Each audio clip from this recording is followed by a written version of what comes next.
बनाता है। अभी जैसे यहाँ हाईवे बन रहा है, 4 लाइन बन रही है,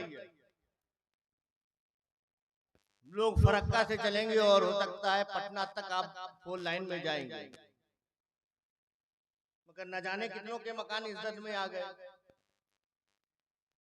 मकान टूटेंगे भी, मगर इंशाअल्लाह जिस मकान में थे उससे अच्छा मकान बनेगा।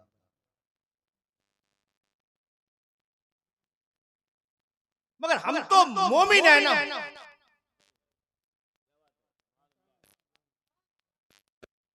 हमने कलमा पढ़ा है और हम ये जानते हैं कि हम दुनिया में जीने के लिए नहीं, मदीने के लिए हैं। ये दुनिया है दुनिया, और दुनिया में न जाने कितने मकान बनते भी हैं और टूटते भी हैं। जिन लोगों ने इन हाईवे के करीब अपने मकानात बनाए थे वो जानते थे कि टूटेगा, मगर उसकी किस्मत में लिख दिया गया था ये टूटेगा, फिर बन भी जाएगा, टेंशन की बात नहीं है। मगर हम इतना जानते हैं कि जितने भी बने हैं सब टूट जाएंगे, मगर हम अपने लिए ये दुआ करते हैं मकान टूटे तो टूटे, घर टूटे तो टूटे, ए अल्लाह हम ना टूटने पाए, क्योंकि हमने टूट कर नबी से मोहब्बत की है। तो जो नबी से टूट कर मोहब्बत करता है, समझे ना, वो सब जितने भी हैं वो टूट कर जन्नत में जाएंगे। ठीक है ना? तो देखो जो मकान बनता है तो मकान सिर्फ मकान नहीं, एक मकान है, मकान में जाना है, मकान चेंज किया है, घर आदमी नहीं जाता। पहले मालूम हुआ चरपाई ले जा रहा है, अगर मकान में बेड था तो बेड लेके जा रहा है, गद्दा लेके जा रहा है, किचन का सामान लेके जा रहा है। पूछने वाला पूछता है कि मकान किसके लिए लिया? अपने लिए लिया, आराम के लिए लिया, सुकून के लिए लिया। तो जब अपने लिए लिया तो बिस्तर पहले क्यों, चरपाई पहले क्यों, बेड पहले क्यों, किचन का सामान पहले क्यों? जब अपने लिए लिया तो खुद जाओ।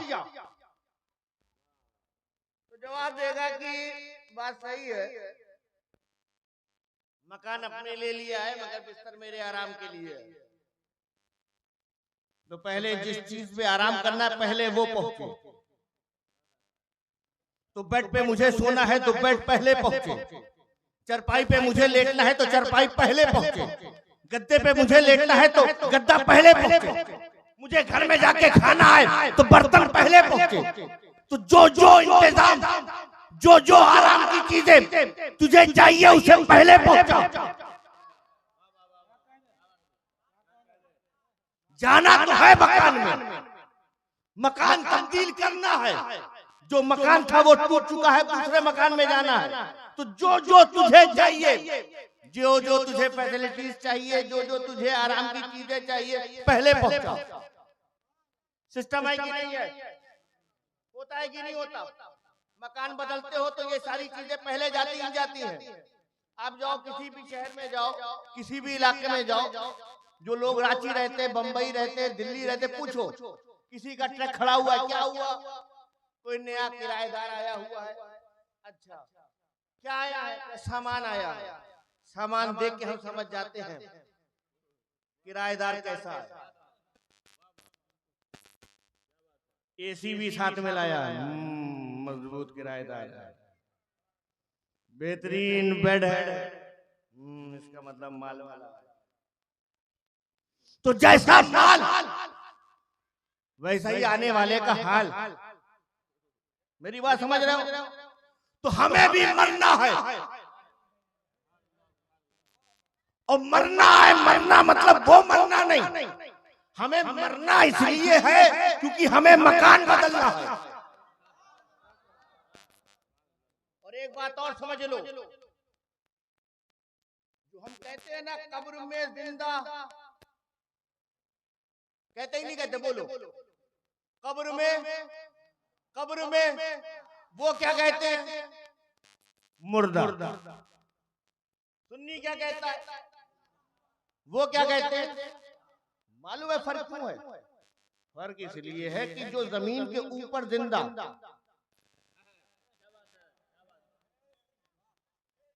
जो जमीन के ऊपर जिंदा, वो कब्र के अंदर भी जिंदा। तो जिंदों की बातें जिंदों वाली, मुर्दों की बातें मुर्दों वाली। तुम कहते रहो मुर्दा, हम तो मानते ही है कि तुम मुर्दा, तो जो कब्र में गया वो भी मुर्दा है ना। हम मकान बदलेंगे, बदलना है। किसको किसको मरना है? देखिए साहब, कितने मुजाहिद लोग मौजूद हैं, इन सबको फिलिस्तीन भेजो। जाएंगे? कौन सा बॉर्डर पार करोगे बाबू? चलो खैर, अब मरना है। मरना मतलब मकान, बोलो बोलो, मकान बदलना है। तो तुम मकान बदलते हो तो आराम चाहिए, सुकून चाहिए। दुनिया में हवा चाहिए तो अच्छा फैन लगाते हैं, कूलर लगाते हैं, एसी लगाते हैं, लगाते ही लगाते हैं फैसिलिटीज के लिए। अब हमें कब्र में जाना है, कब्र में भी आराम चाहिए, हाँ चाहिए। कब्र में भी बेडरूम चाहिए, हाँ चाहिए। कब्र में भी ठंडी हवा चाहिए, हाँ चाहिए। तो नबी के चाहने वाला दुनिया के लिए वो 6x2 की जमीन है, दुनिया के लिए वो 6x2 का प्लाट है, मगर आप मानने वाले कब्र में बेडरूम तेरे लिए बनेगा। तू दुनिया में ठंडी हवा पाने के लिए कूलर लगाता था, एसी लगाता था, कब्र में यहाँ जन्नत की खिड़की खुलेगी। मगर फैसिलिटीज चाहने के लिए पहले से इंतजाम करना होता है।